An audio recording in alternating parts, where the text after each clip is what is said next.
আজকে আমাদের রান্না পালং শাক। তার জন্য মূলো, শিম, আলু, বেগুন আর এই যেখানে পালং শাক কোটা। এই দিয়ে দিলাম কড়াই তেল,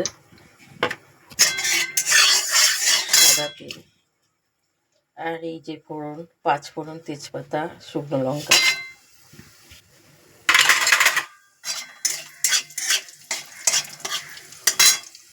এই যে দিয়ে দিলাম আলু।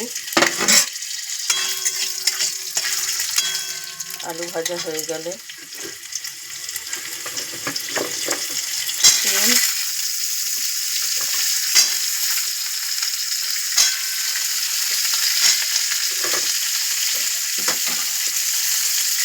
বেগুন,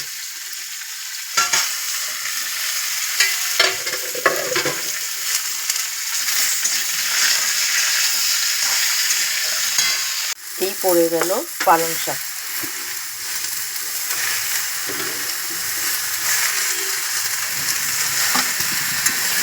একটু নেড়ে আমি পালং শাকটা ঢেকে দেবো।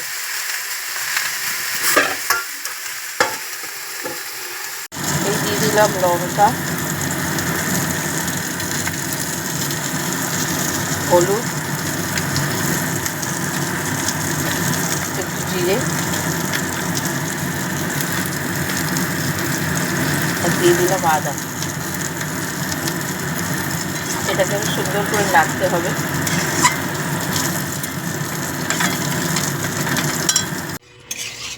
এই যে শাকটা আমার হয়ে গেছে, শুকিয়ে গেছে। এবার আমি এটা নামিয়ে নেব।